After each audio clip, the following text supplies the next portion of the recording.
So similar to the fraction video that I just finished recording, with the decimal operations, I'm going to go ahead and just do one addition, one subtraction, one multiplication, and one division, and then you can check your work on the other ones just to make sure you're actually getting the concept. So the first one that I am going to do is the addition. That's actually the second problem on this little section of the page. So I cannot draw that decimal point correctly. There we go. Okay. So when you are adding decimals, the biggest thing is you need to line up your decimal. Now, please, please, please do not apply this to every single operation with decimals. This only applies for addition and subtraction. So addition and subtraction are the only ones where you need to line up the decimal, but it is imperative or very important, basically required, to line up your decimals if you are going to get the correct answer on this. So it doesn't really matter which number you put on top when you are adding. I'm going to put the number with the greatest number of numbers in it, basically, on top, just because, again, it looks better to me, but it definitely doesn't change the answer so long as you do your addition correctly. So my decimal point is right there. I now have to line up the decimal point for my second number, which is that. Once you do that, all you have to do is add like normal and then drop the decimal point down. So lining up the decimals is like the hardest, like must do this part. All right, so now you just add down like you normally do. 6 plus 1 is 7, 8 plus 0 is 8, 7 plus 5 is going to be 12, 6 plus 6 is 12, plus that 1 that you carried over is 13, and 3 plus that 1 that you carried is 4. All right, so and now you just drop down the decimal point. So your final answer for this problem should have been 43.287. So for addition and subtraction, it's very important you line up the decimal and then you drop the decimal.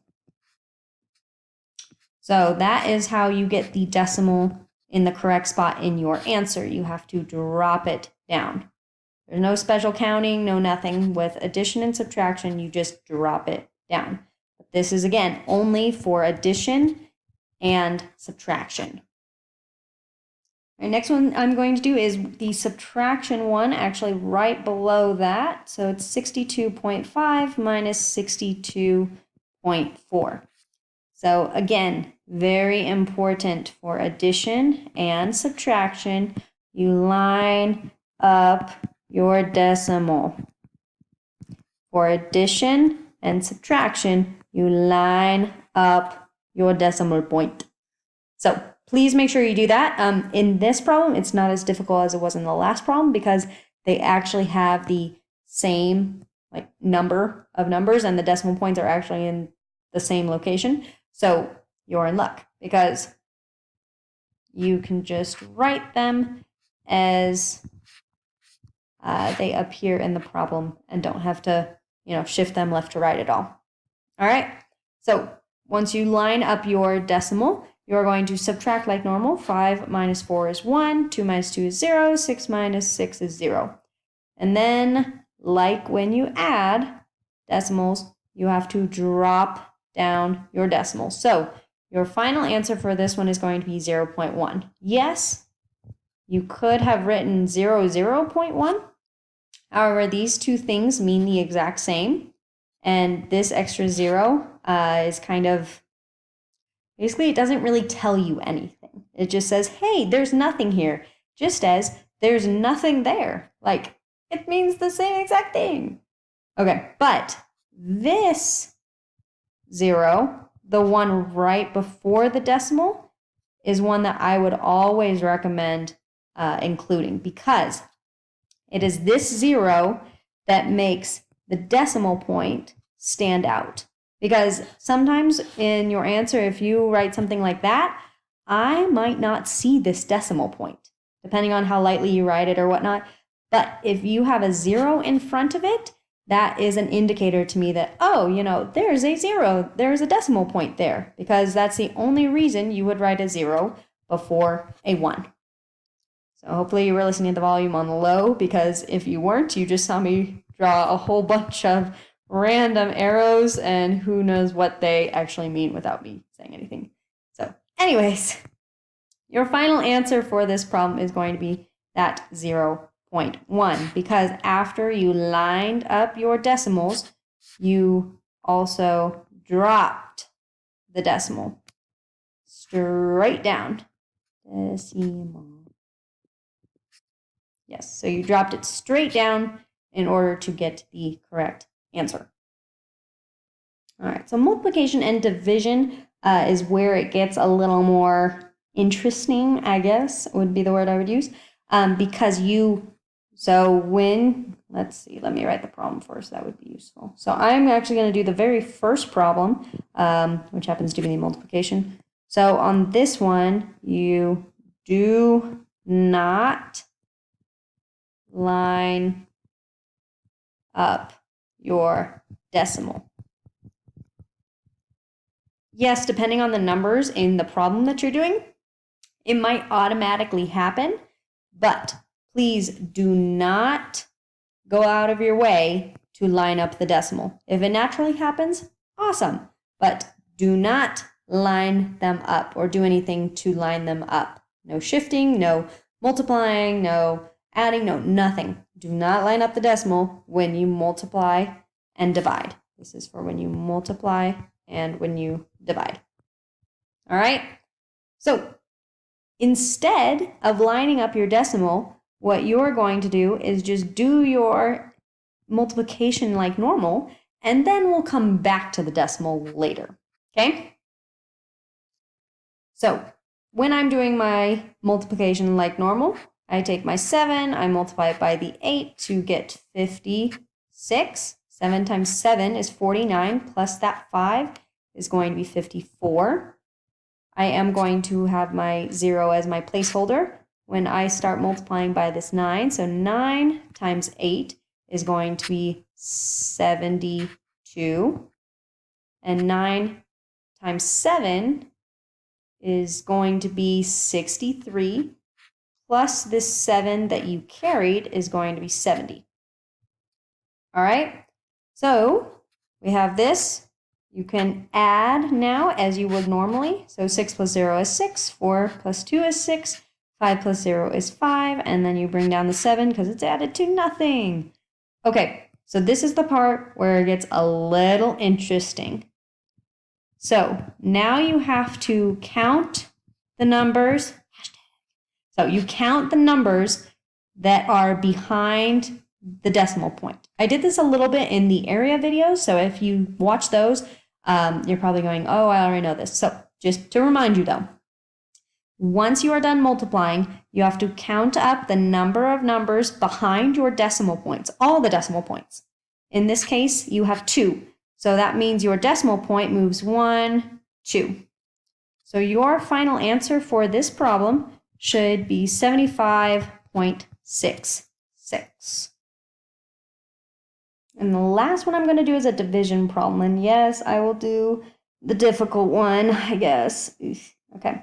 So that would be the 4.968 divided by 0.27. All right. So very, very important. Do not line up your decimal. Running out of room. Okay. This is for multiplication and division. Please do not line up the decimal. Do not go out of your way to line up the decimal point. It's kind of, it kind of doesn't really matter when you are dividing, because the way you set up your long division with the little division housey thing, it doesn't really allow you to line them up. But just so you know, you do not line up the decimal point when you multiply and divide. All right, so for starters, I wanted to just make sure everyone knows like where these numbers actually go in relation to this, long division house.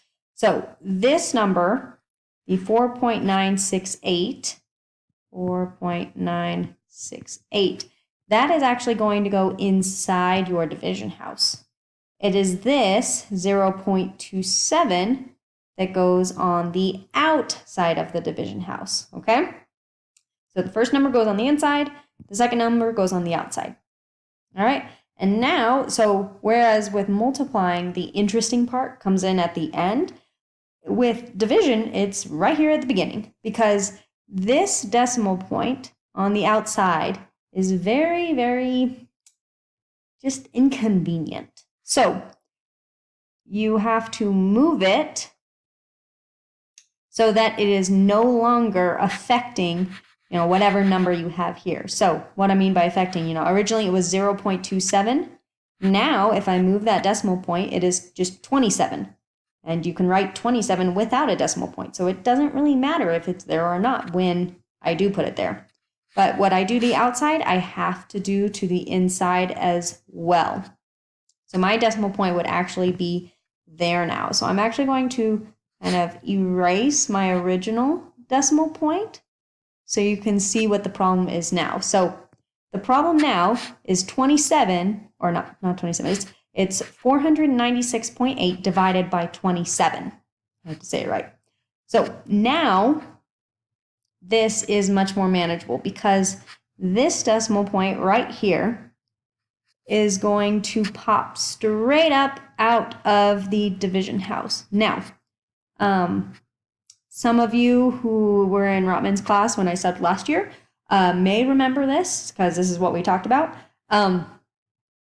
But when you are doing your long division and there is a decimal inside your division house, you gotta treat it kind of like a rubber ducky and a bathtub. And I know that sounds super strange and super random, but think of if you hold a rubber ducky underneath the water in the bathtub, when you release it, it pops straight up. Same thing with the decimal. It's going to pop straight up every time. All right? So when we have this, now we can say, okay, how many times does 27 go into 49? And that goes in once, because 1 times 27 is 27, and when you subtract those, you get 22. 27 does not go into 22.